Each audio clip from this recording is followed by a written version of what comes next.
Hello friends, आज मैं आपके साथ बिल्कुल नई और बिल्कुल इजी रेसिपी लेकर के आई हूँ। तो फ्रेंड्स, जब भी जल्दी में आपको दाल बनाना हो तो आप इस रेसिपी को ट्राई कर सकते हो। बहुत ही इजी है और बहुत ही झटपट से बन करके रेडी हो जाती है। तो फ्रेंड्स, इसे बनाने में मैक्सिमम आपको 10 से 12 मिनट लगेंगे, उससे ज़्यादा बिल्कुल भी टाइम नहीं लगेगा। बहुत ही ईजी रेसिपी है। तो चले बिना टाइम वेस्ट किए आज की इस दाल को हम बना लेते हैं, वो भी प्रेशर कुकर में। तो इसे बनाने के लिए हमने लिया है 1 कप दाल। तो यहाँ पे मैंने चने की दाल ली है। आप चाहे तो 2 दालों को भी मिक्स करके बना सकते हैं। इसे मैंने 1 घंटे पहले सोक कर दिया है, तो दाल जो है वो थोड़ी सी सोक हो गई है। साथ ही में लिया है 6 से 7 लहसुन की कली। तो लहसुन को आप छीलने के बाद थोड़ा सा इस तरह से ब्रेक कर दें और उसके बाद इसे इसके अंदर ऐड कर देंगे। तो फ्रेंड्स, सारे लहसुन को मैंने ब्रेक कर लिया था, बस 2 लहसुन को छोड़ दिया था ताकि वो मैं आपके सामने कर सकूँ। साथ ही में लिया है 4 हरी मिर्च। तो हरी मिर्च को आप इस तरह से थोड़े मोटे टुकड़े में काट लें। और साथ में लिया है 1 इंच का अदरक का टुकड़ा। तो अदरक को आप ग्रेट करके डालें क्योंकि अदरक जो है वो ईजिली गलती नहीं है। साथ ही में लिया 1 टमाटर और 1 प्याज। इन सारी चीज़ों को मैंने बारीक काट लिया। तो अब दाल को हम ट्रांसफ़र कर देंगे एक प्रेशर कुकर के अंदर। साथ ही में ऐड कर देंगे प्याज, टमाटर, हरी मिर्च और जो अदरक और लहसुन हमने लिया था वो भी हम इसी पॉइंट पे इसके अंदर ऐड कर देंगे। तो फ्रेंड्स, जितनी हमने दाल ली है ना उसका जस्ट डबल हमें पानी लेना है। तो यहाँ पे हमने 1 कप दाल ली है तो पानी हम 2 कप डालेंगे।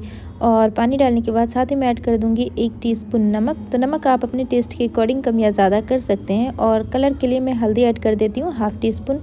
फिर सारी चीज़ों को अच्छे से मिक्स कर लेंगे और इसके बाद मैं इसकी लिड को लगा देती हूँ और हाई फ्लेम पे 1 विजिल आने तक इसे कुक कर लेंगे। और उसके बाद हम इसे 5 मिनट लो फ्लेम पे कुक कर लेंगे। लो फ्लेम पे कुक करने के बाद हम गैस की फ्लेम को ऑफ कर देंगे और इसके प्रेशर को ऑटोमेटिक रिलीज़ होने देंगे। साथ ही में हमने लेना है एक कढ़ाई और इसके अंदर डालेंगे 2 टेबलस्पून देसी घी। आप चाहें तो ये प्रोसेस कुकिंग ऑयल में भी कर सकते हैं। तो देखें, घी को जो है पहले आप अच्छे से मेल्ट कर लें और गैस की फ्लेम को लो टू मीडियम रखेंगे।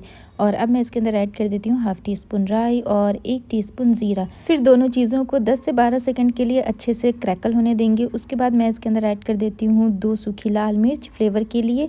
और सारी चीज़ों को बस 10 सेकंड के लिए रोस्ट कर लेंगे। इसके बाद अब मैं इसके अंदर ऐड कर देती हूँ 2 पिंच हींग। तो फ्रेंड्स, अगर हींग ना हो तो आप स्किप कर सकते हो, लेकिन हींग से ना फ्लेवर बहुत अमेजिंग आता है, बिल्कुल ढाबा स्टाइल।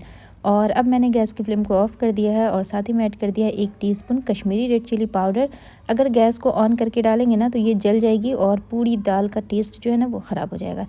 साथ ही मैं ऐड कर देती हूँ अपनी दाल जिसे हमने बॉईल कर लिया है और अब मैं इसके अंदर ट्रांसफ़र कर देती हूँ और सारी चीज़ों को मिक्स कर लेंगे। और अब इस दाल को इस तड़के के साथ हमें 5 मिनट कुक करना है, यानी 4 से 5 मिनट आप इसे अच्छे से मिक्स करें और कुक भी कर लें। तो यहाँ पे मैंने गैस की फ्लेम को लो टू मीडियम ही रखा है। और अगर आपको पानी ऐड करना है तो यहाँ पे आप गर्म पानी ऐड कर सकते हैं इसकी कंसिस्टेंसी को पतला करने के लिए। लेकिन यहाँ पे जो दाल है ना ये परफेक्ट है, मैं इसे ना गाढ़ा करूँगी ना पतला करूँगी। तो गैस की फ्लेम को मीडियम रखा है और अब मैं इसके अंदर ऐड कर देती हूँ ½ टीस्पून गर्म मसाला पाउडर और थोड़ा सा कटा हरा धनिया इसके अंदर ऐड कर देती हूँ फ्लेवर के लिए।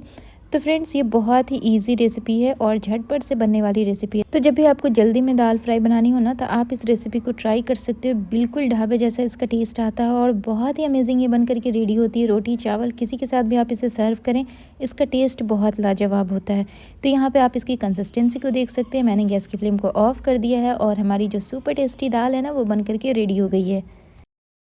तो फ्रेंड्स, यहाँ पे आप देख ही सकते हो कि इस दाल को बनाना कितना आसान है। सारे चीज़ों को मैंने इकट्ठा ही डाला था और इसे कुक कर दिया है और फिर बाद में इसका तड़का तैयार कर लिया। तड़का भी बहुत सिंपल है, बहुत इजी है और बहुत अमेजिंग है। फ्रेंड्स, आई होप आज की जो दाल फ्राई की रेसिपी है ना ये आपको बहुत पसंद आई होगी। अगर पसंद आई है तो आप भी इस दाल फ्राई को ज़रूर एक बार ट्राई करें और अपना फीडबैक मुझे कमेंट में बताएं कि आपकी दाल फ्राई कैसी बनी।